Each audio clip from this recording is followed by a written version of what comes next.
and this will be monitored from Africa CDC side on the website. So they will be sending out the certificate to all of you. From now, I want to just introduce Ms. Susan Kezi from Africa CDC that's going to do an update on the status of COVID in Africa. Thank you. Over to you, Susan. Thank you, Anna. Let me share my screen.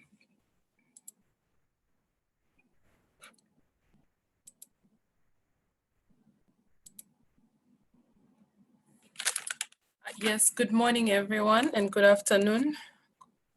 Welcome to Africa CDC IPC webinar.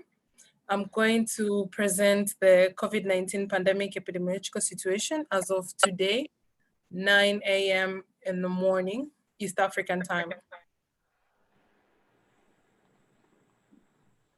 This slide shows the epidemiological situation of COVID-19 globally.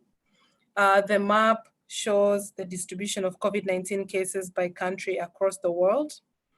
The dark colors represent those countries that have reported more than 300,000 cases since the pandemic started. There are 24 countries that have reported more than 300 cases. The graph to the left shows the trend of COVID-19 cases reported daily in all the 6 WHO regions. This curve shows the trend of COVID-19 cases from February to date. The epi chart is showing the number of new cases reported by day, and the red line is a 7-day moving average. Over the past 4 weeks, there's an upward trend in new cases being driven by the North and Southern region. Cumulative, there are over 1.8 million cases that have been reported, over 43,000 cases that are deaths that have reported, with a cumulative, giving the CFR of 2.4%. This shows the COVID-19 situation in Africa by the regions, Central, Eastern, North, Southern, and Western region, with the total new cases of 8,610. In total, there are 1,813 cases, over 1,813 cases in Africa. This one shows the cumulative COVID-19 cases in Africa. Over 22 countries have shown over 4,000 cases. 11 countries have between 5,000 and 10,000 cases. 14 countries have 10 to 50 cases. 7 countries show 50 to 500 cases. We only have 1 country that has over 500,000 cases, which is South Africa. This slide shows the new COVID-19 cases reported per 1 million population per day by AU member state. We can see that it's only 1 country that does not give data, is not giving data, which is Tanzania. 50 countries show 40 cases per 1 million population per day. And 4 countries show 80 to 150 cases per 1 million. This slide shows the COVID-19 tests conducted in Africa. We see that there are more than 18 million tests conducted, 10.5 tests that are done per reported case, 9.6, which shows 9.6 positivity rate. This is the last slide, and this last slide, yesterday we celebrated the One Healthy Day. This day marks the 5th annual One Health Day, a global campaign that celebrates and brings attention to the need for a One Health approach to address shared health threats at the human-animal environment interface. The first picture shows the zoonotic diseases by numbers. We can see 60% of existing human infectious diseases are zoonotic. The other picture shows zoonotic disease outbreaks in Africa. Africa CDC endorses the One Health approach, and Africa CDC has developed a framework for One Health practice in National Public Health Institute. You can find the document and read at Africa CDC website, and I've also put the link here. The slides will be shared to everyone, and we can find the link on this slide. Thank you. Thank you very much, Susan, and I'm grateful for all the information you've landed for us on there. I just want to now introduce Professor Shaheen Mehta, which is known to most everybody, I think. She's known all over the world. And without further introduction, I think we can just mention that Professor Mehta was also the post-chair of ICANN and also the founder member of ICANN. And Professor Mehta is still very active in helping with education across the world. So, Prof. Mehta, I want to hand over to you to start sharing for us. Thank you.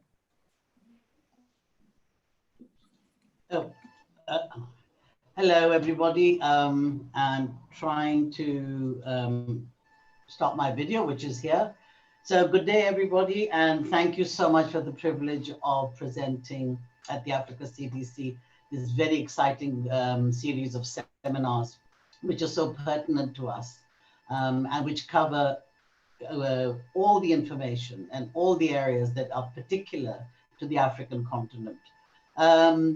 I note that South Africa leads in many ways, particularly with the number of cases, but we also have a good recovery and our mortality rate appears to be quite low. And this is causing some interest all over the globe, seeing why Africa, trying to work out why Africa has got such a low mortality rate. And maybe if we have time, we can discuss it. I'm going to share my screen, and my task today is looking at the, let me just see if I can get there, is looking at the reopening of public facilities under COVID-19. So is this really the new normal? Till we don't get a vaccine, what's going to happen? How are we going to cope with this? What are the areas that we need to talk about? And where are we going to be able to handle this in the best possible way, which is most suitable for Africa? And given the fact that we have a great distribution from the very poorest to quite well-off countries, what are the facilities that we can put into place that makes it easier for us to handle the situation? So since I'm going to talk about public areas, the areas that I've chosen to talk about, which I hope is relevant to everybody, are schools, the pubs and restaurants, places of worship, obviously, the fitness industry, shopping, which is something that all of us like to do. Specific to Africa are initiation schools. And I thought I'd mention something about that since South Africa has looked into that. And then, of course, because of the huge pressure that we've had on our tourism industries, the travel, which is both national and international. And there's a great move from most governments for the opening of travel from abroad, the high risk countries, or in fact, any of the countries. And finally, what are these IPC regulations? I'm afraid I have leaned towards a bias in South Africa, mainly because I serve on the Ministerial Advisory Committee and I have a good idea of what's going on there, and also because of the WHO connections that I have with the GDG at WHO. So to start with, just a little bit of background. We've been in lockdown. Most of Africa has been in lockdown over the last 9 months. It has caused a huge problem. And there's been great difficulty for the small businesses, particularly those linked to tourism, that have suffered a lot under this. Now, some countries like South Africa provided funds for such people. However, this is nowhere near enough. And of course, there has been a big problem with the dramatic rise in unemployment, as you know. There are demands, therefore, by the tourism industry to open up international and national travel. And with reopening, we are expecting to have super spreading events, maybe, that cause a significant resurgence, as we have seen in the United Kingdom, France, and Germany. Now, we have discussed this in South Africa, and we are not seeing a surge at the moment. So we're not seeing a resurgence at all. However, we are expecting something to happen around January next year, where the Christmas holidays will probably have an impact on this. And we are keeping a very close eye and are very vigilant about what's going on. So the one thing I want to remind all of you, which I'd like you to bear in mind as the most important structures that we want to put into place. It's known, or I call it the COVID bundle. It is a bundle. You cannot do it independent of each other. It has to be a bundle. And therefore, in South Africa, by regulation and law, and I think many other countries in Africa, universal masking when in public is absolutely on the top of the list. Social distancing, not very possible all times, particularly in the crowded environments of the low-income settings. Hand hygiene, as you can see here, there are a group of people coming along, and there is somebody walking around with a portable alcohol-based hand rub, or washing of hands, which is important. Keeping the environment clean, well, this is not a big problem, since we don't really need a lot of disinfectants as such for COVID. We only need to make sure the environment is really clean. And in the very limited situations, I would say, such as healthcare facilities, we would look at the use of disinfectants. Ventilation. If you can get your ventilation going, then you have done really well with the bundle, and it of course reduces the risk considerably. Screening at entrances, and here's a picture showing the children coming to school. And by the way, our matriculants start writing on Thursday, so there's a lot in place for schools to manage. And we screen all public places. If you come to South Africa and you go into a public place like a mall or shopping area, you will be expected to wear a mask, and you will be expected to disinfect your hands. And of course, most importantly, if you're not feeling well, please, please, please stay at home. I think these are really important points that we need to make. And it doesn't work alone. It's very important to understand that this is a bundle. Okay? And so when we talk about PPE on its own, it doesn't make any sense, or any of these on their own don't make any sense. So with this proviso, I'm going to carry on and just very quickly remind ourselves of what's going on. So, and you know this really well, but just to reiterate why we use the bundle and the way we use the bundle in public areas is, if you've got a group of people who are here, as you can see on the left-hand side, and maybe one or two of them might be infected. Now, this person, while talking, sneezing, or whatever, produces this cloud of droplets. Some are large, which fall to the ground here or fall to surfaces here, and very soon most of them will dry up and they will be removed. However, if the droplet is large, the virus will remain viable, and if you then touch it, it goes on your fingers, and then you try and adjust your mask or blow your nose or touch your eyes, then of course it gets transferred by hand. In this cloud, there are also very fine, smaller particles, which are now known as opportunistic airborne. They're short range and they can be long range. And these are very small particles that will travel sometimes, while droplets are expected to travel up to about 2 meters maximum. These droplets, these aerosols, could travel much further, particularly if there's no ventilation. And these will become, these are very much involved with inhaling, so that these can go straight into the respiratory tract and cause disease. So I think the most important point about all these and all this bundle is, of course, the fact that you need good ventilation. And this is a very important point that I'd like you to remember when we discuss the public opening facilities opening. Because if we've got face covers and we've got cleaning and hand hygiene and social distancing, and we do it in a well-ventilated environment, then we know that we are going to be very much safer than if we don't. I'm going to start with schools, and this is just showing you some data from South Africa, looking at the NICD database. I'm afraid it's a little bit old, but it makes the point. This was looking at admissions to date by age and sex, and also mortality. And what I'd like you to note is that under the age of 19, in this case, the infection rates are very low, and also the mortality is practically negligible. I think we had 3 cases since the beginning of the pandemic. So what this tells us is, how are we going to apply this to the schools when the schools are opened, which in our case have opened? We know that the community transmission is still ongoing, even though there are smaller clusters and the numbers have come down. Once the school has opened, there has been an increase of infections among students and teachers, and this has been highlighted in Israel, in South Korea, in Germany, and so on. So there is that interaction that can increase the number of daily cases and even the 7-day moving cases. So the advisory that was issued by the Ministry Advisory Committee on the 22nd of July was that, and there was data to back this. For those of you who want to go and look at all the advisories, they're here, the website down here. Children and adolescents are less likely to become infected with SARS-CoV-2.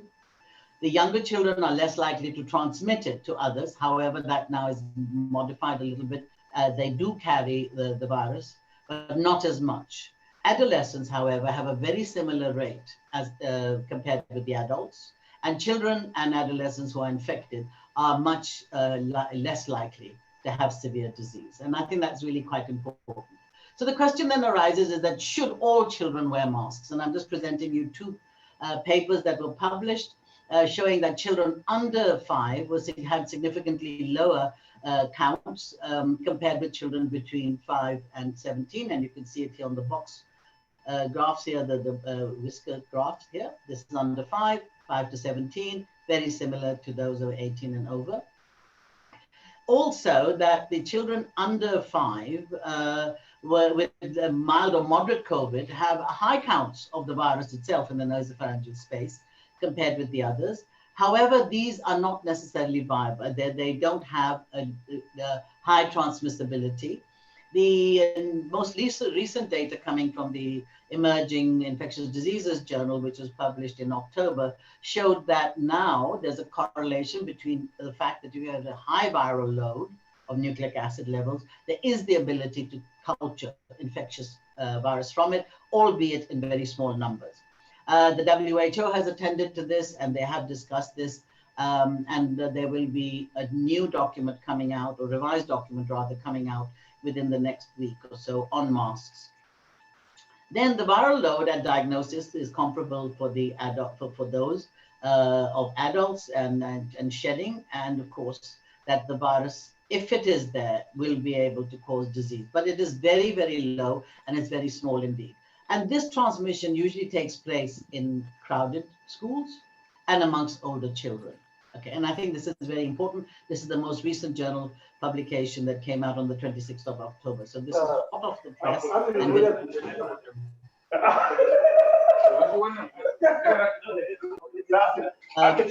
Sorry, can somebody mute them?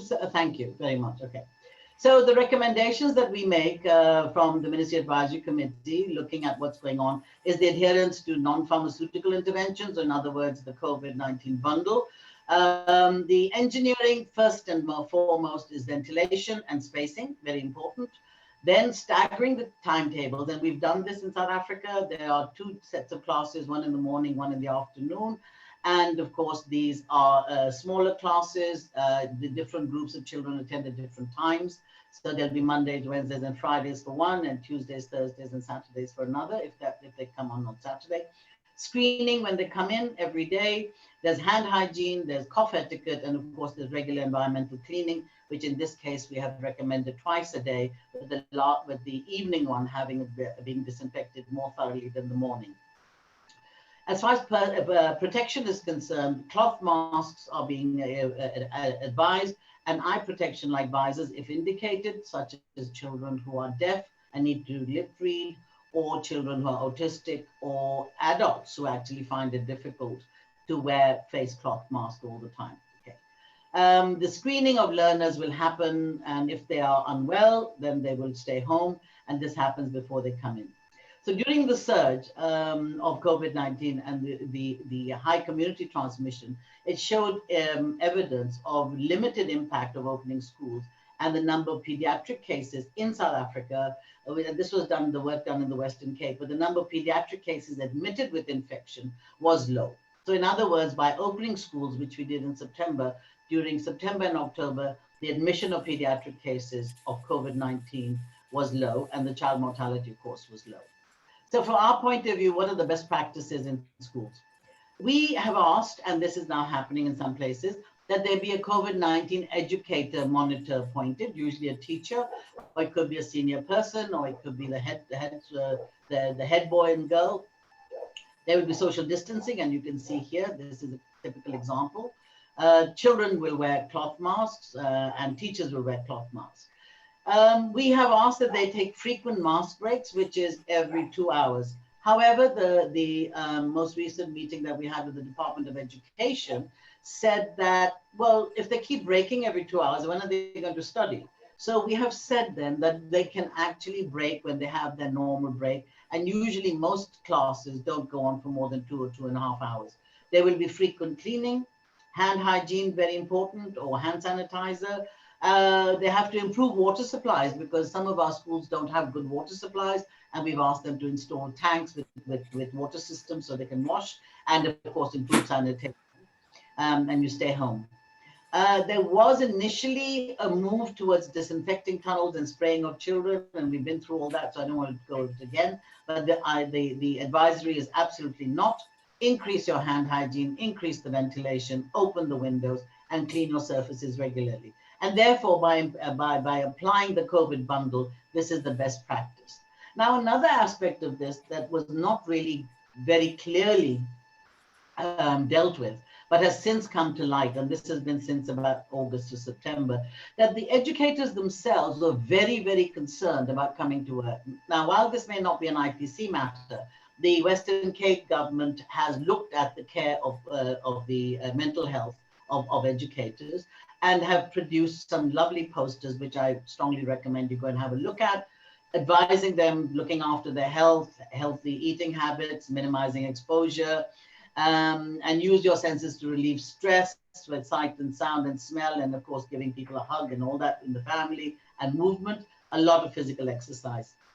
This also goes on to talk about support to one's colleagues at the place of work, to encourage teamwork, to recognize signs of burnout, which a lot of times don't happen. And this has been very, very prominent amongst the healthcare workers, not just educators, and of course, where to get help and what to come up with. So I think this is something that we need to also consider when we are looking at the whole concept of COVID. So when we open public schools, this is just a poster again, showing how we do this. When the schools were opened in September, we were very clear to suggest that since they were closed since March, there would be no exposure, because if anything was there, it would have died a long time ago, since the virus is very fragile, as we all know. And it is very subjected to, and it is very susceptible to heat and UV and so on. Transportation, such as taxis and so on, and I'll touch on it later. We are not recommending fogging, and we're not recommending anything of that sort to go forward. Residual chemicals, this can be if you're fogging or fumigating an area. These might be left behind on non-porous surfaces like desks and chairs in schools, and they must be removed prior to opening. In other words, you have to wipe them down and remove them. We have to increase the frequency of cleaning, and we've suggested the end of each day and the beginning of each day. Some of them have suggested shifts, some of them have suggested sessions, but whatever it is, there's a regular cleaning program going on with a checklist. The water supply has got to be done, as I mentioned, toilet and sanitation, and we need to train cleaning teams. This is very, very important indeed. They need to know what to do and how to do it. Now, this is the area that has actually been very interesting to all of us. This is the public areas like restaurants, pubs, and clubs. And the young people have been very, very vociferous about the fact that they have not been able to go out and socialize. And this sort of scene is quite common in Cape Town and Joburg and places like that. So as you know, South Africa had one of the strictest lockdowns. There was inhibition of alcohol. There was prohibition of alcohol, there was a prohibition of smoking, there was a curfew system in place, there was all sorts of things going on, and people are getting really fed up with this during lockdown 5 and then again 4, and it was only lifted after level 2. So because of the loss of inhibition, social distancing is difficult, as you can see. Ventilation is very poor, and this has been now proven looking at carbon dioxide levels, which are very easy to measure using a particular gadget. There's much more physical contact. They have to take the masks off to eat and drink, as you can see around here. And the restaurant owners, even though they usually adhere to the bundle, but the public may not. In other words, they say you have to wear a mask when you come in, and you have to do your hands, and yes, yes, thank you very much. And then they go and sit, and then they actually get involved. So this is a huge area. And it is not for nothing that this happened. About 2 weeks ago in Cape Town, a super spreading event occurred amongst the matric students who, as I just mentioned, will be writing from Thursday. This pub advertised half-price alcohol. And as you can imagine, every person who could actually afford half-price alcohol turned up. They promised us during the investigation that, in fact, they adhered to all the rules. However, it was interesting to note that in Cape Town, the cases increased by 89. 38 of these were matric pupils that had visited this pub.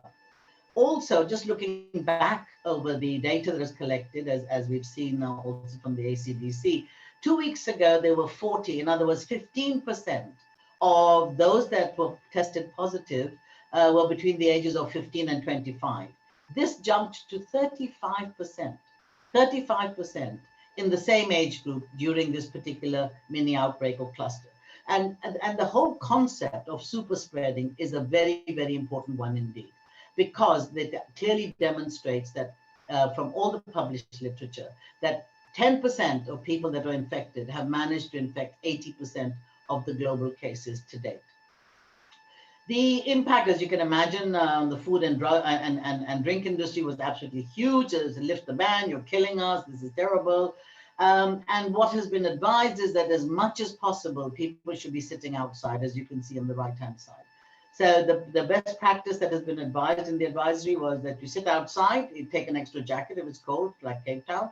You sit far from those who are not part of your group, so it's more than 1.5 meters. You socialize, keep the socializing group small. You keep your mask on until the food comes, then you remove the mask completely.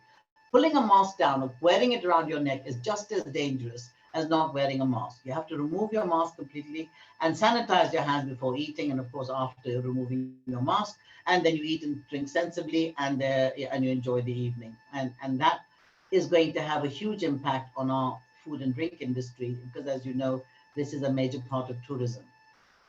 Now, looking at places of worship, I just draw your attention to the poster here, which has been issued by the Western Cape government, telling you how things spread in a place of worship like churches or mosques or whatever.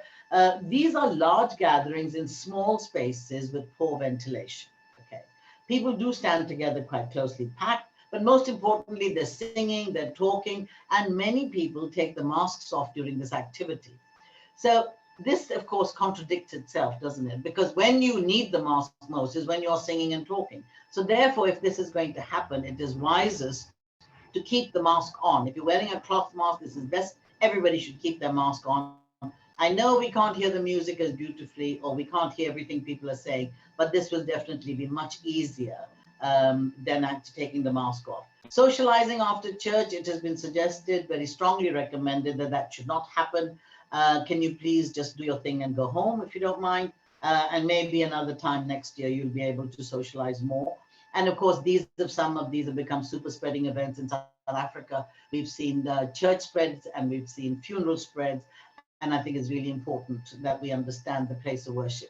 So this is the poster which says stay home, wear a mask, practice hygiene, keep the environment clean. It's the same, which is the COVID bundle all over again. If possible, the ventilation should be improved as much as possible. So the most recent guidance is that you should not have more than 70% of the space occupied by people. There should be good distancing and a lot of ventilation, and keep the doors and windows open. Now, the other area that has been affected very badly has been the sports industry, particularly gyms and fitness centers and so on. So looking at this, I reviewed about 16 or 17 papers, and also reviewed what we have advised in South Africa and put it together for you in one table. So outdoor activities, masks are not required because there's good ventilation. You're quite far. If you're exercising outside, that's perfectly fine. However, if you are in a position where you've been allowed to play rugby, which is a group sport, The risk is between medium to high. You're touching each other, and of course there's the problem of going into scrum and so on. So the advice has been to do frequent testing, which is going on in South Africa, and reduce time in the locker rooms. Football, the same thing applies. It is a contact sport, and therefore you reduce the post-match socializing in big areas, and both of these apply to the same thing. Canoeing is also a group sport, but the risk is lower because they're outside in the open, and they are moving around in hopefully with good ventilation. If you're jogging or cycling or running on your own, keep a safe distance from others, but you really don't need to wear a mask. Now we come to ventilation inside gyms, and this has been a big contention with lots of people. Martial arts are small groups. They are medium to low risk because there's very little personal contact, even though there is some, as you know. We are suggesting masks are not required. If you're training in the gym, masks are not required, but you have to keep a safe distance between two groups of people. The other reason that the masks were not advised was because of the buildup of carbon dioxide, and some found this very, very difficult to cope with. Swimming, which is what I do, has got low or no risk, and masks are not required. But you do keep a safe distance. And in the aqua class, which I attended only this morning, actually, we were certainly 2 meters apart. The problem in the gyms come when they have steam and sauna rooms, and they've set up to 4 or 5 people can go in. But I personally don't think this is very good because it's a high risk area. It's a completely closed environment. There's no ventilation by definition because you have to bring the temperatures up to 60 plus, but not enough to kill the virus. So it's moist, it is warm, and it is closed. And I think it's very important that we make sure that the sauna and steam rooms remain closed till we get a vaccine in place. Shopping malls, this is a poster from one of the supermarket chains, which I don't want to go into. These, of course, are also crowded spaces, which are enclosed. Usually they have no natural ventilation, mainly air conditioning. So again, you have to go. If you do go, please remember the COVID bundle, and also make sure that your trips are short. As soon as you've done your job, just go outside. Just go and stand outside. And I think it's very important that we do that. You don't take your mask off till you get home. Once you take it off, you wash your hands immediately. And of course, for those of us that use cloth masks, we will wash it and hang it up to dry. This is the poster for that, which is not only working to protect yourselves and how you work, the store entrance, the cleaning, the trolleys.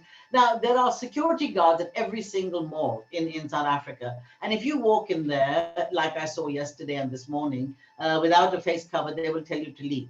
And even though people are arguing with them, today this chap said, well, I have to leave my nose out because otherwise I can't breathe. And the fellow said, well, I'm terribly sorry, but if you walk around with your nose out, you might as well not wear a mask. So really covering the mask, and we have actually seen a lot of training gone on for the sanitary guards, as they're called, or trolley guards. The staff at the store will control access, which they do.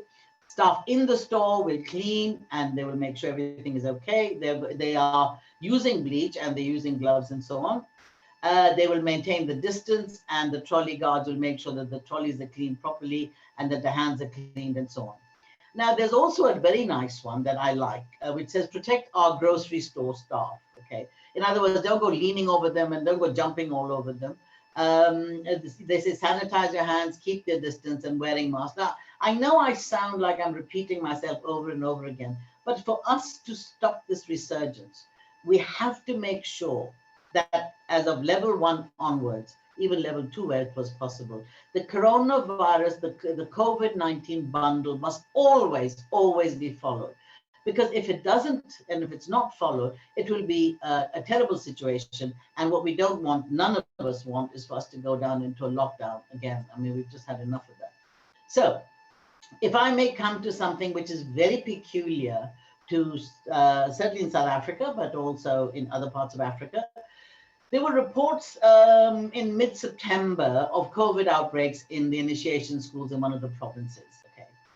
Okay, to avoid viral outbreaks in the initiation schools, we had to think about substantial precautions that fit in with the social and the cultural norms of that society, and also to make sure that everybody was safe. It was reported that the initiates were kept in cold and dusty holding rooms without ventilation. And often the boys, they start their initiation as a group, and this results in overcrowding. Sometimes the traditional ceremonies will breach both IPC and COVID recommendations. And following traditional circumcision, the reported rates were high of infection. Up to 48% were reported, mostly from infection. There was another study that was published looking at circumcised males. Traditionally was about 20 to 35 had experienced adverse reactions compared with 17.7 who were circumcised medically. And another aspect would be that, is there a way of integrating medical circumcision into the traditional program that goes along with initiation? In this situation, bleeding and infection was the most common adverse event. And many resulted in hospitalization. So I think it's really important to understand this in the context of COVID, but also in the context of infection prevention and control. And we have been working with traditional healers, and we have brought our infection rates down in parts of the Western Cape by offering very, very simple support. Festivities and ceremonies for the initiates who come back involve large family gatherings and lots of eating and drinking and socializing and so on.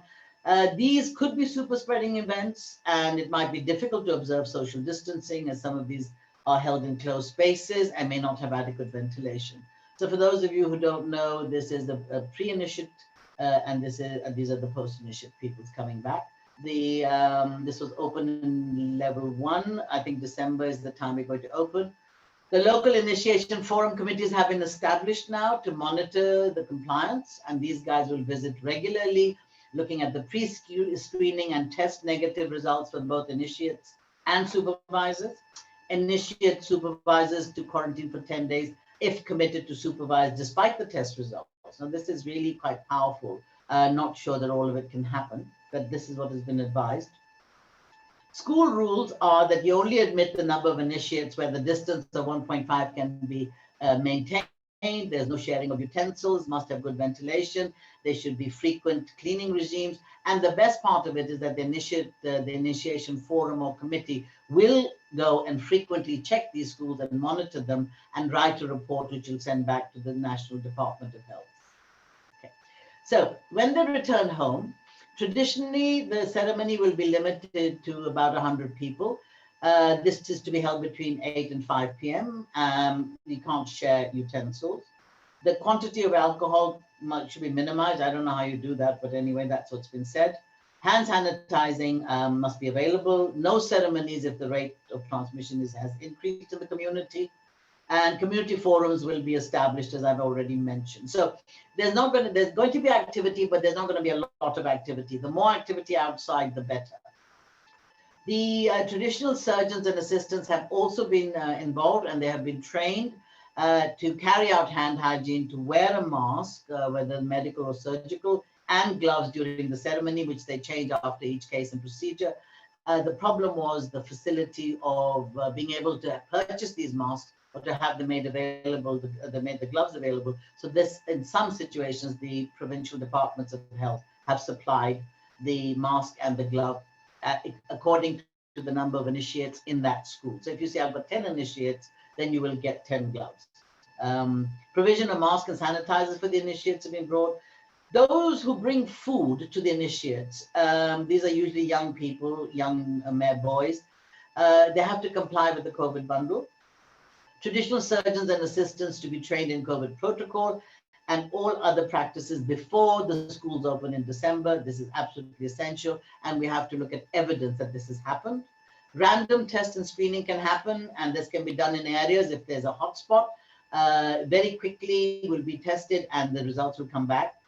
We're trying to get medical practitioners integrated into monitoring of teams to ensure there's a balanced capacity, and also to see if we can keep the infection rates down.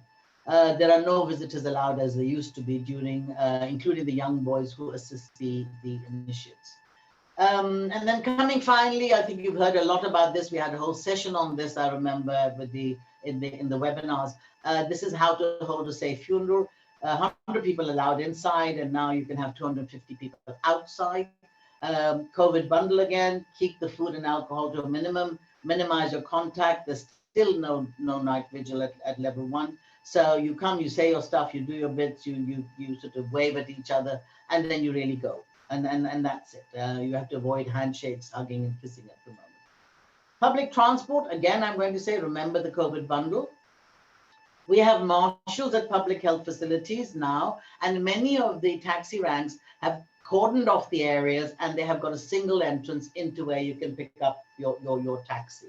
They will wear face covers. The driver will wear a face mask. The bus is licensed for 50% capacity, but unfortunately, I'm very sorry to say, but this has not been happening, and they have packed to more capacity of up to 70%. Taxis were supposed to be at 70%. These are now at 100%. There's nothing we can do about it, but this seems to be happening as a problem. Some of them have been dealt with, some of them have been fined, but this seems to be still going on. It's unfortunate, but true. In a 5-seater private car, you'll have 1 driver and 2 passengers. So the lift clubs have been reduced, and the number of people getting lifts and so on has been reduced as well. And in private cars, they're saying 60% license capacity. I'm afraid we cannot contain this. We don't know how to do this, because if people put 5 people in a car, there's nothing you can do about it. However, we'd like them, if they're going to be driving around, to drive with open windows, make sure you wear a mask, use your hand sanitizer. The inside cleaning of taxis, you've already covered in this webinar series. It is to wipe down with warm water detergent or clean water detergent, wipe off the surface. And if you must, then you apply alcohol, a disinfectant, either chlorine or alcohol, by wiping. No spraying, no fogging, nothing of the sort. Okay. So coming to my penultimate slide, this is a very, very nice poster which I picked up from the University of Pennsylvania, and they must give credit to this youngster who was doing his PhD, I think, at the time. The risk assessment for COVID-19, which we should all remember when we're opening up services, is that when they should wear a mask. Okay, so there's an enclosed space, duration of interaction, 15 minutes is a contact, as we know, at 1 meter without face cover, crowds where there's density, and forced exhalation where there's sneezing, yelling, singing, or whatever. Okay. And I think what's really important is this, that you can stay at home, which is the lowest risk of all. Walk your dog. You can go and pick up food and groceries. Running or biking is fine. Outdoor picnicking is fine, as long as you're with your very small family group. You're going to be distancing sport. So let's say you're going to play tennis or golf. That's no problem, as long as you're masked if you need to be. Grocery shopping, okay. Mask, COVID bundle. Retail shopping, that's even better, okay. And then medium is when you're visiting hospital emergency departments. I just want to mention that in South Africa, when you come into a healthcare facility, you change your cloth mask for a medical mask, okay? Particularly if you're going into the COVID areas, or if you're going to visit somebody in the clinical environment. If you're not going into the clinical environment, it is very difficult for us to monitor people just wearing a cloth mask. So we have suggested strongly that they be provided with medical masks. And then at the triage area, they get their medical mask. And when they go home, they will actually put on their cloth mask to travel on public transport. Medical officer visit, dental appointments, taking a taxi share. We talked about outdoor restaurant dining is fine. Going to a museum, okay, you're still indoors. High risk, medium to high risk, exercising in the gym, going to a salon, get your hair, nails, or whatever done. I find that really interesting, actually, that people with long gelled nails are supposed to be sanitizing their hands at least 7 times a day when they come in and out, and yet then nothing affects their nails. And I find that amazing, which to me says that they haven't really sanitized their hands very well at all if they can carry on wearing those nails. Working in an office, particularly a crowded office where you're sharing office equipment and you're not wearing a mask, you need to be careful of that. To reduce that risk, you increase the ventilation. And of course, if you're sitting inside a restaurant or a coffee shop, you have to think about that. High risk is when you're having an indoor party like tin roof, bars and nightclubs, again, any of these areas, playing contact sports, air travel. I traveled to KwaZulu last week and I was sitting at the end in the aisle seat, but all seats were occupied. We had suggested that the center seat be left vacant, but the airline industry has completely refused that. So it is all seats occupied. So the best thing you can do is to turn on the ventilation above your head and let it blow down as much as possible. I strongly recommend you take a blanket with you because you want to be you want the ventilation to come down, blow down away below you. Public transport, long distances, please remember, very poor ventilation if the windows are closed. If you're going to a concert, again, crowding, unless it's outdoors in somewhere like Kirstenbosch. Religious services we've talked about when you're watching sports. Well, we know globally, nobody is allowed to watch sports except on television or on one of the internet channels. And the same applies for movie theaters and live theaters. And to overcome this problem, some countries have got drive-in theaters. So you can go to the theater, there's a performance, you're sitting in your car, which is quite safe, and you can watch this quite happily. I want to just mention resources. This to me is a very, very wonderful resource from the WHO. They put together all the IPC COVID-19 precautions that you need. They're all in one document. It's lovely. I refer to it frequently, and we've ordered 1,000 of them for ICANN to be distributed to all our members and everybody else. I think it's also available online. It's the credit goes to WHO AFRO for this, I think, but it could also be the technical unit in the WHO itself. ACDC has got some amazing, fantastic resources, which again, I suggest that you go to, have a look at them. They really, really help and guide you, particularly if you're in the process of writing documents, policies, or standard operating procedures. In South Africa, we have far too much information, but anyway, the posters, if you want to get hold of them, you can go to the Coronavirus Western Cape government, and all the other advisories, which are now, I think, sitting at 72 with another 16 to come, are sitting at SARS coronavirus, sacoronavirus.co.za. I thank you very much, and I hope I haven't overdone my time. I'm happy to answer questions. Thank you. I'll stop sharing my screen now. Okay. Thank you, Professor Mehta. Really informative. I want to hand over to Dr. Iwande. She will manage the questions and answers. Thank you. Iwande, over to you. Thanks so much, Prof Shade and Susan, for the wonderful presentations. Just to let participants on the call know that we will be taking questions that have been put in the Q&A chat box. So please kindly put your questions onto the chat box. I know that Prof Shade, before you started your presentation, you did talk about something that I'm hoping that the entire panel will be able to touch on much later. So on that note, I would just like to thank our panelists. We have experts from WHO EMRO, from ICANN, from, of course, South Africa, Prof Shade. We are from Africa CDC, and also Resolve to Save Lives. So please keep your questions coming, and we hope we will be able to answer some of them. I see some hands raised up.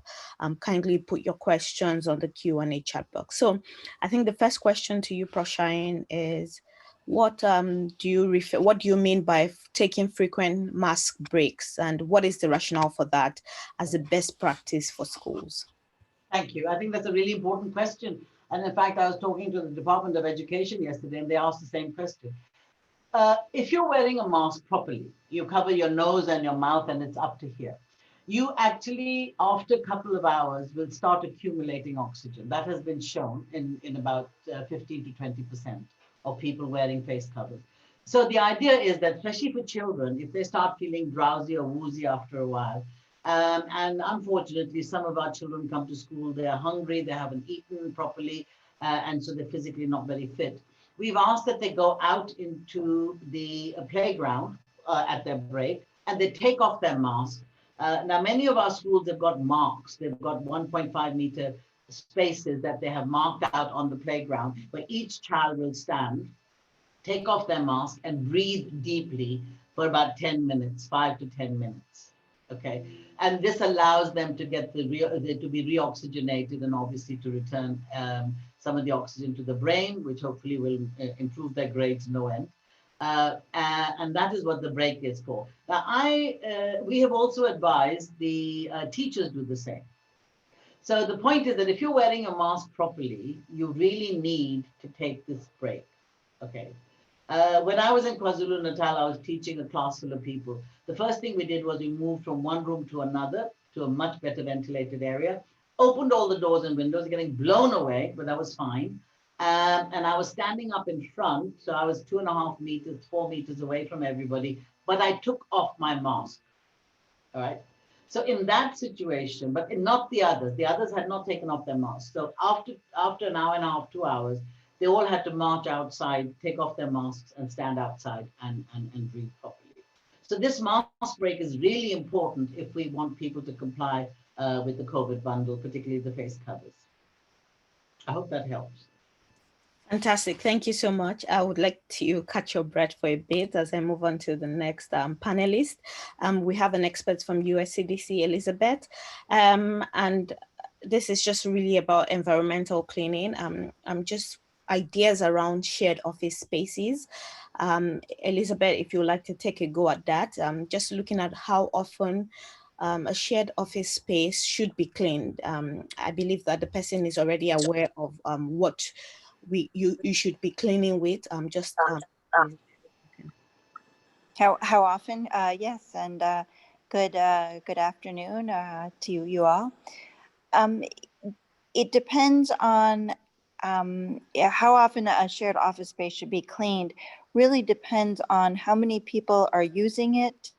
You know, how crowded it is. There's a lot of variables that go into it. What the ventilation is like in the hospital. You know, I think one of the things that we refer to for buses and public transportation is that when you have a shared space, it should be a minimum of once a day that office be cleaned. But I think I would, you know, potentially increase that if there was going to be a lot of people, if it was a crowded office, if there were people who were not wearing masks in the office, you know, despite all the good advice that they're getting to wear the mask, then I would want to see that office cleaned more often. So I think it's very hard to say a one size fits all recommendation for the offices. It really depends on the density of the people who are there, their ability to wear masks, the ventilation level. I think will affect how often you should be cleaning the office, and you're going to have to tailor it to the right, the right proportion of all those considerations I just listed. Over. Thank you very much, Elizabeth, for that. And this particular one, I think it would be beneficial for us, us all as panelists, to touch a bit about this, because it's good for us to speak on, share perspectives from different parts of the world, different parts of Africa. So this is particularly concerning because it has to do around behavior change and the COVID-19 fatigue that we are starting to see in countries. This participant highlights that she was wearing a nose mask once trying to get on a public bus. And she tried to inform people about the danger of COVID-19, but she seemed to be laughed at. So I think I'll start with Prof Shade in that case, because it's a bit frustrating trying to repeat what we've been saying since the onset of this outbreak. How do we as experts need to do better in terms of communicating the risk of COVID? So I will start with Prof Shade, then move to across all the other panelists. Over to you. It's a sad situation. It's misinformation. It's a lack of regard for each other. But the way we overcame it in South Africa is that universal masking is regulation. You can be fined up to 6,000 rands if you refuse to wear a mask, or you can go to prison for a couple of days if you choose to do that. It's simple. That, I mean, we have decided that the COVID bundle will be enforced. Now, it's interesting that a person can get on the bus, because in South Africa, you can't get on a bus without a mask. Okay, so it doesn't matter who's jumping on and off, you have to wear a mask, and the person at the door will make sure that you wear a mask. Otherwise, you can't get on the bus. That's the only thing I can recommend and suggest. Whether they laugh or they don't laugh, that also increases the risk. If you keep on laughing at people and you're only wearing a mask, I mean, it's not going to help a lot with this transmission. So that's my reply. That's the best practice. Every country needs to look at that very carefully as part of the bigger bundle, and say, if we're going to protect our people, we have to make sure that this is complied with. Fantastic, thank you. My colleague Zaid from WHO EMRO, North Africa, if you would like to speak a bit about how you are helping countries in terms of encouraging the use of masks and in relation to this question. Zaid, over to you. Thank you very much. And hi, colleagues. It's really very interesting topic to talk about. And I think there are several factors that we should consider. And I echo Dr. Shaheen's, Professor Shaheen's bundle. Uh, the, the issue is when we wanted to prevent the transmission and to slow the spread of this pandemic and of this virus and of this disease, definitely we have to tackle it from several aspects, and it's not one solution that we focus on. I think there are many solutions, and I again appreciate and acknowledge Professor Shaheen's bundle. It's not only the mask, it's the mask besides hand hygiene, besides physical distancing, cleaning the environment, and also hand hygiene and other aspects of infection prevention and control. So we are in North Africa. We are countries in North Africa are experiencing surge in cases currently across the board, and we are working with several countries in this part of the world to again try to strengthen the bundle that the Professor Shane talked about. There is, of course, we agree also that, and we understand that there is a community fatigue, if you will. There is also kind of like uh, economic or socioeconomic impact of the current pandemic that everyone, of course, wanted to address. But we have on the other side, we have community to care about, and also we wanted to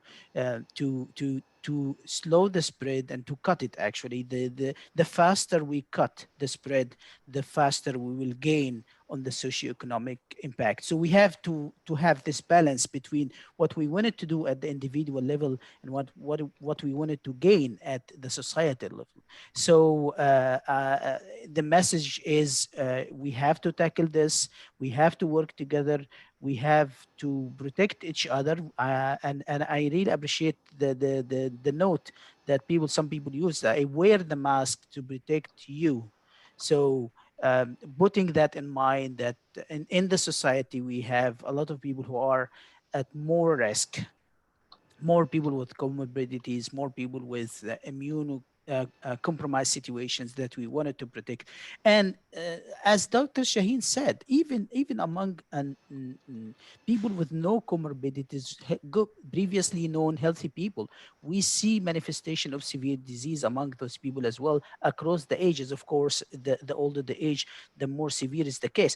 But again, we have to put all in this in mind when we take the decision, and we have also to support mental health. And mental health support is very important. Behavioral change support is very important. So it's a multifactorial approach that we need to tackle. Of course, the mask is very important, and the main mode of transmission of this disease and of this virus is through respiratory droplets. So droplet precautions, including wearing mask when in community when community transmission is known and wide, is very important. We have also to explain to all ages how to care for the mask, how to use the mask effectively, and also availability of masks is another thing that we are working with countries in North Africa on. There has been some challenges with the procurement and availability of masks, but I think now these things are much improved. We are working centrally to collect central procurement of masks and other personal protective equipments to support countries in North Africa and the rest of Middle East. Over to you. Thank you so much, Said, for that. I will take Prof Shade, if you'd like to share a bit about your experience from West Africa, around, particularly in Nigeria, around the use of face mask, and now we can get people to better understand it and the risk of COVID-19. Over to you, Prof Shade. Thank you very much, Wendy. First of all, I would like to agree with Shaheen that if there are no consequences, we're going to have a problem, because we haven't been seeing deaths so much. A lot of people in West Africa are beginning to, feel as though there really is no COVID. Yesterday, I was talking to someone who was going merrily with his mask under his chin. And I said, wear your mask. And he said, oh, it's gone. However, I think we need to be careful with the messaging. Somehow, the issue of hand hygiene has been transmitted much more than the issue of the masks. I was watching television and someone said the 7 points for preventing COVID, and they said everything except wearing the mask. And this is a television advert. I wrote it down so that I could send a message. This was in Nigeria. And that's really the thing. If you go to any shop, they've all created hand hygiene stations.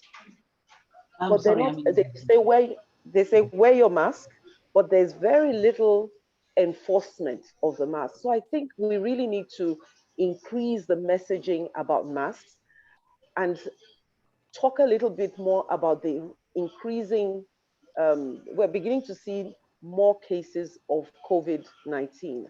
I've been having some discussions around, because as people have let down their guard, we're seeing more cases. I was talking with someone in a hospital who said between July and September, they had only 8 cases, but that in the last 1 month, they've been having an average of 2 to 3 ill people in the hospital, which was different, which is changing, and they're seeing an acceleration of cases. So I think we need to get that message out. But more importantly, we need to intensify the importance of wearing masks and of good ventilation.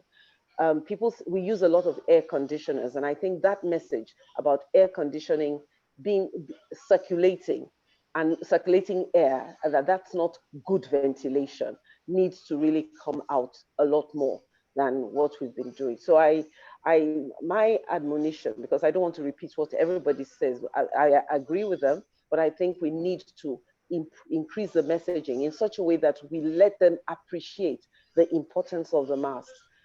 They've imbibed hand hygiene a lot more, but this mask matter is not getting through to the people. And I think that's something we really need to really impress on them. Thank you. Thanks so much, Prof Shade, and you've said things that we as Africa CDC, the guidelines team have really been concerned about. Just to say that in a few weeks, we've put together what we call a mask playbook. It's a simple guide that guides policymakers, end users. It touches a bit about the issues on legislation. We understand that without some sort of consequence, people are just going to do what they want, because people always do what they want. It also looks around things that Zaid has talked about: community responsibility, a communal spirit. It encourages things around risk communication, having more leaders, more religious leaders, traditional leaders lead by example, so that people can mirror what they are seeing. So this document we're looking to publish soon, and I know that the week of the 21st of November, there's going to be the African Masking Week, and we will be able to share more details with participants on the call. So very quickly, I will just move to the next question for you, Prof Shade. You do have quite a number of questions, but I thought it would be helpful for you just so that we give you some time to take breaks when you're speaking. It looks around the evidence around factors that affect the severity of COVID-19. This person is just curious to know if the weather, looking at summer, winter, has any impact on disease transmission and severity, and if there's any research maybe from South Africa being conducted on that. Thank you. I think I answered it in the chat, but I'll say it again. globally, people are trying not to talk about the weather. Okay. However, when it gets colder, more people move inside and they huddle together, so the transmission is higher. They also have cold, so the flu season, as it's known, gets underway. There is always a surge around the winter time. In the summer, people get out, they're outside, they're far better. Okay, that's fine. So that is the way the weather goes. In Africa, we're really lucky because we've got good temperature and we have a lot of vitamin D. And just in the last 6 weeks to 2 months, there have been 3 or 4 excellent publications showing that people that were deficient of vitamin D had a higher chance of dying than people who did not. So even if you acquired the disease, you were far better off if you were in a positive vitamin D condition, if you like, for lack of a better term. And this would also explain one of the reasons why everybody's wondered why is the mortality in Africa so low compared with Europe and the Northern Hemisphere in some ways. And the reason is, I think, now becoming more and more evident that it is the calciferol, which is the metabolite of vitamin D, that is actually protective. Okay. So while we're not allowed to say the weather makes a difference, very early on the outbreak, I did a talk where I showed that the countries that were colder had a higher COVID sort of caseload, and I was shot down. Oh, no, you can't say that, you can't say that. Okay. So now what we know is that it's because people huddle together and they sort of, in a closed environment during the winter, the chances are spread is higher. Just by the by, because of the COVID sort of bundle being put into place, the expected influenza outbreak that we normally have around our winter and autumn and spring didn't happen. So the transmission of viruses per se was much lower. COVID, of course, being different, but the other viruses like influenza B and so on, it was much lower. So it does go to show that, of course, the precautions seem to work for other viruses as well and not just for this. I don't know, I hope that answers your question. But basically, it's a vitamin D thing. We have to all go and take vitamin D. Thank you so much for that. I will throw the next question to Karen from Resolve to Save Lives. Is around surfaces and touching of surfaces. This person is wondering, I'm assuming for schools or maybe for offices, when you need to shut the door of the class, how do you go about it? Because touching surfaces can be a source of infection. So Karen, if you would like to just provide some guidance around how we should go about touching surfaces that we have to, like high touch surfaces like doorknobs. I'm so sorry, I missed the very beginning. So within an office is what you're talking about, or within schools, or both? So I think this person was talking about surfaces sort of in schools, because I see class there, but I imagine it's going to be the same concept for touching door knobs in offices and in classrooms when you need to open and when you need to close. Well, obviously hand sanitizer availability is key, so that people are washing their hands, cleaning their hands constantly, especially children. And as I think Elizabeth mentioned, cleaning the surfaces is absolutely important, depending on how many people there are, and high touch items like doorknobs. In the United States, everything's decided state by state. We're a federalist country, for better or for worse, mostly for worse. In New York, we have extremely strict rules, extremely strict for school reopenings.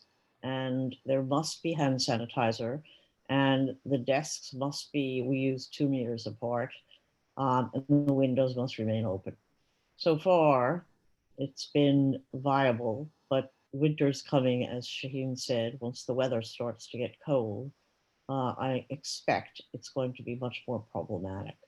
But cleaning the environment and cleaning your hands, and of course, mask wearing is mandatory. At least here in New York, you cannot go anywhere without a mask, ever. Not schools, not offices. not public transportation, not stores. That's been true for 6 months. Thanks, Karen. And I think one of the other things that we also have put in the available guidelines is we encourage you disinfect high touch surfaces such as doorknobs, elevator buttons, gates, and things like that. Frequent cleaning of those surfaces are particularly useful to preventing infection. So that's something to also take note. Your good hand hygiene and good environmental decontamination amongst other parts of the bundle that Prof Shine mentioned. So over to you, Prof Shine. There's a bit of questions around why we are encouraging cloth mask for schools instead of medical mask. I know this is something that we have talked about since the onset before. But I think it would be nice for us to have a bit of a chit chat around why we're encouraging regular people, the general public, to use cloth mask and reserve medical mask for health workers and the vulnerable population. So over to you, Shine, and we will touch in with other panelists. Dr. Wande, can I just answer on the point about the doorknobs and schools, please? Because we actually advisory. So basically, the doors are now usually kept open because of the ventilation. Okay. So, but if there's very noisy, our school monitor or our teachers, the teachers have got wipes.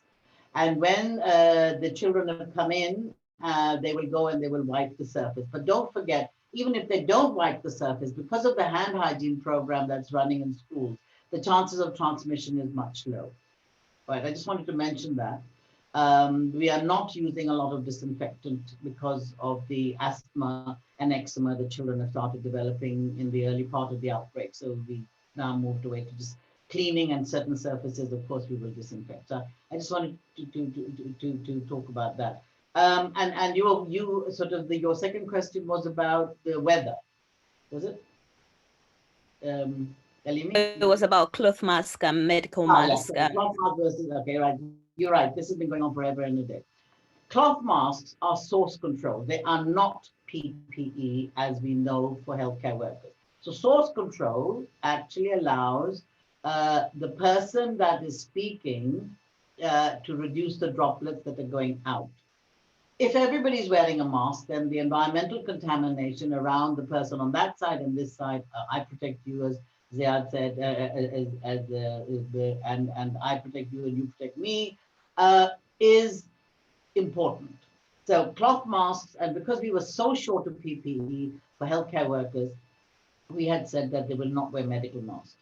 However, now, if anybody comes into a healthcare facility at the triage point, and they're going to a clinical area, not to another area, they're going to a clinical area, they will be given a medical mask. And this is because they might acquire something, okay? Because, as you know, the medical mask protects you, the cloth mask protects others. So if you have got COVID and you are coughing and spluttering, the chances are reduced of transmission.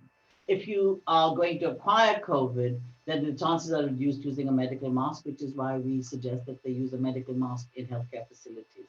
Let me just say that the WHO amendment guidelines are coming out in the next couple of weeks. Right? You need to read those. They're really, really good after a lot of argument, you know. So please have a look at that. And if I get them, I'll send you a link and you can send them out, okay? And maybe Zayed can also do that. So everybody can get a copy. Thanks. Thank you, fantastic. Prof Shade, you've indicated you're interested in answering this question. It's again looking around mask wearing. So a lot of people, I know a lot of people have asked me this question. I wear masks, I start feeling dizzy, I start to cough, and things like that. So this question is really, I wear a mask for 30 to 60 minutes, I immediately start coughing. What is the reason and what is the cause? So Prof, if you would like to take it by that, Prof Shade, over to you.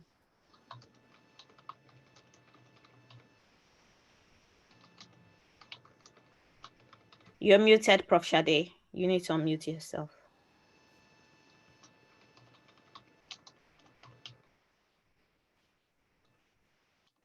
Okay, so we can just move to the. Oh, sorry. I'm sorry. I would have liked to ask what kind of mask the person is wearing. Is it a medical mask or cloth mask? And I ask that really because what I have seen with a lot of medical masks, and I put that in quotes, across the country that's out now, is that when you've been wearing it for a little while, they start to give off some lint.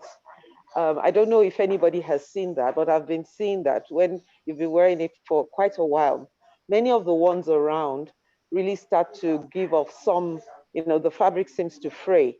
So it's probably an irritation of some sort. So I'm not sure if the person, I don't know who this person is that what you've been seeing? But what is likely is that you are irritated by some of the fabric, the fabric, the material that's coming off the fabric. So, and it can be worse with different types. So I wonder if that's what the person has been saying. Thank you. Okay, thank you so much, Prof Shade. I think I've asked the person to put more comment if there are any around what kind of mask they've been using. We encourage you to keep your questions coming. We are happy to answer that. So this is for you. I think it's based off your presentation around the localized hotspot data, Prof Shade. It's like, how do you access the availability of localized hotspot data? Would better information not assist a more responsible behavior of people in public places? Prof Shade. Thank you.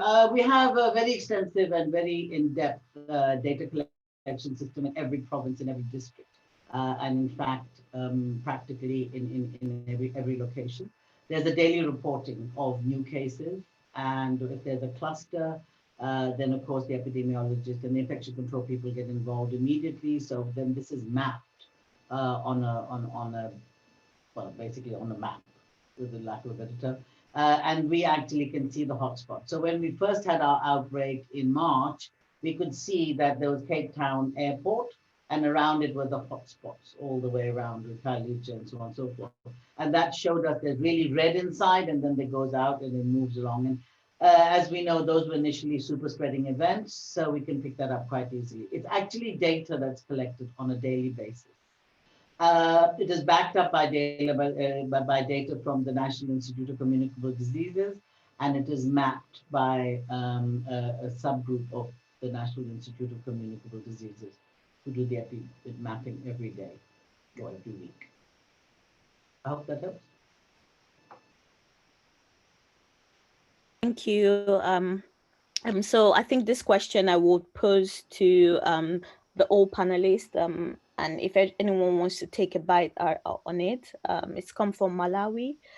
It's looking around best practice for enforcing the IPC bundle. I know we talked a bit about mask wearing and legislation, but I think I'll just let everyone share their perspective and experiences around enforcing the whole bundle, the whole IPC bundle for COVID-19. Prof Shade, if you want to go first, then I would go through the other panelists on the call. Thank you. Okay, so first of all, it's the COVID-19 bundle. It's not IPC bundle. I'll just put that out there because some of the provisions that we're asking for has got nothing to do with IPC, it's to do with behavior change.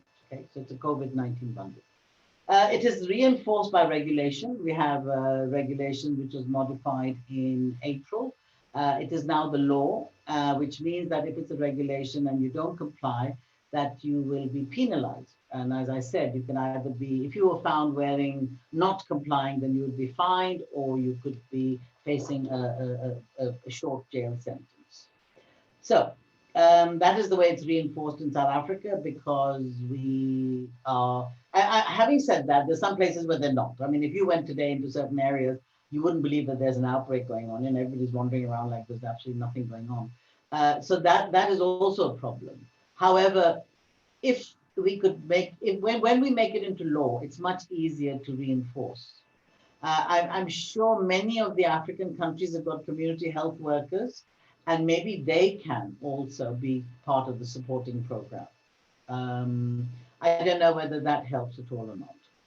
That, I mean, that's the way we do it here. I'm not sure what the other countries do. Thank you. Thank you very much. I will move to Elizabeth, sharing your experience over there in the US around enforcing COVID-19 prevention bundles, as we will call it now. So if you could share your experience, and hopefully we can learn from that experience. Over to you, Elizabeth. Great. Thank you so much, Wande. I echo what Prof Metar said, that if you have laws, I think it's a little bit easier to enforce or to have that leadership that shows the importance of having such a COVID-19 prevention bundle. Here in the US, as Karen referred to earlier, we are a federalist government. And so it really has varied state by state. And then even within the states, different counties or different cities may have different requirements, and that will affect the adherence of the population to such a bundle. But I think the things that we have learned the most is that it takes some strong level of leadership and to show that the leadership is buys into the bundle, no matter how much it may seem off-putting to be in a meeting, or to restrict one's activities because of it. But if you have good leadership showing that you can live well with the bundle, under the restrictions of the bundle, and also if you have good laws, you're probably going to find much better adherence than the opposite. Over. Fantastic. Thank you so much for that. I will move now to Prof Shade from Nigeria, if you'd like to share a bit about that. Thank you. Actually, I think I'm going to be sounding like a broken record, because I think for us to better improve adherence, it will be in terms of, one, the regulation, which many of us don't have. In terms, we have guidelines and guidances that people choose to or not. What we also find, and then the other one is leadership. And what we've also found is that individual businesses enforce these guidances to greater or lesser degrees. So where you have people saying you can't come in here without a mask, you must do hand hygiene, and they have people there, people do follow the rules. Right now, I'm not in location. I had to take a flight from Lagos to Abuja this morning, and I was in the plane, and I was really I found it really gratifying. There was a particular uh, stewardess who was going around and saying, cover your nose. You have to wear your mask properly. I don't see that often. I mean, most people seem to be just happy with something around your face. So leadership, um, uh, regulation, individual responsibilities. And I think we need to be our brother's keepers. And you will be surprised how often people will change their behavior. I sat beside somebody who wore a mask, or should I say, wore something over his mouth. And I said, please cover your nose. And he immediately did.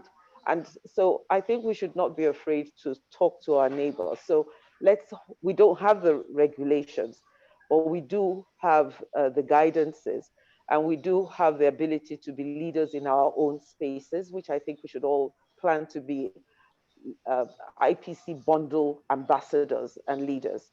And I think we will move a little further. Thank you very much. Thank you very much, and thank you to my panelists for giving that good insight. It sounds like we have all said it all. So I think I will move to the next question around proper disposal of masks.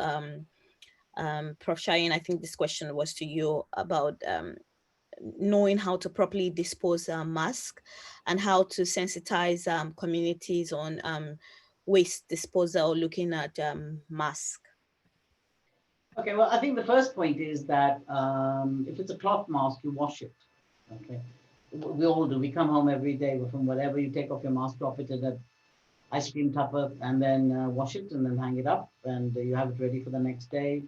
And if it's a cloth mask, it really improves with washing because all the fibers come off. It reduces the filterability, but it improves the wearability. As far as medical masks are concerned, they're usually disposed of in healthcare facilities, so they will go into the infectious waste. If they are in the community, then they will go into the ordinary waste. Because we know from papers published by Ling and by Chang and by others that the survival of COVID, which is on 2.4 logs, on the outside of a medical mask will be for up to 6 days, or it can be 24 hours, depending upon whether it is exposed to heat or if it's lying in a very hot environment or whatever. And on the inside of the mask, it can also survive for up to 6 to 7 days. Okay, so I think it's really important that the mask is thrown away. But once it goes into the domestic waste, it is in the domestic waste. There's nobody's going to stick their, I presume, nobody's going to stick their hand in there, take out the mask and wash them and use them again, aren't they? So basically, you will dispose of them like you do anything else, like sanitary towels, babies' nappies, and masks. I think we're trying to complicate something which doesn't need to be complicated. All right. When you take off gloves in the community, where do you throw them? What do you do with them? You don't carry them around, but you throw them in the bin. And the assumption is that they will actually land up on landfill or whatever else. So why is the mask such a big issue? And I think we need to just think that through carefully. Healthcare facilities, that goes into infectious, and in the community it can go into domestic waste. As far as I'm concerned, I don't see any reason for making it separate or different or making life even more difficult than it is at the moment under COVID. Over. Maybe it's not the answer you wanted, but as far as I'm concerned, I like life to be simple. Fantastic. I think that was a very easy way to put it, and I'm hoping that people are able to learn a bit more about that. It's just important that when they're not even using, when they're using like medical, it must be in a closed bin. I think they must also remember that bit of it too. So on that note, I would just like to say thank you so very much to the panelists. Shine, it was a fantastic teaching session as always. And Susan, thank you very much. To my experts from the US CDC, Resolve to Save Lives, WHO, EMRO, Africa CDC, and ICANN colleagues, I say thank you very much for joining us on this Q&A discussion. Thank you to everyone. And I will hand over to Anna to walk us through the close of the session. Thank you very much, Dr. Wande, and thank you again for the panelists and for our speaker, Professor Mehta. Thank you for all the participants, and we want you to please keep this space open.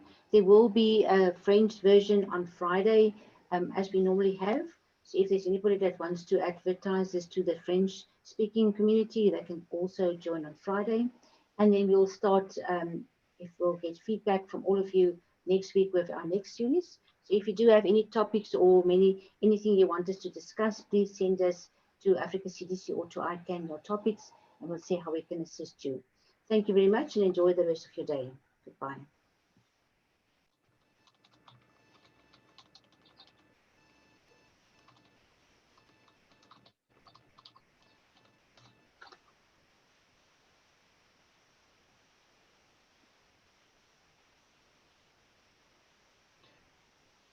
Hi, Elizabeth.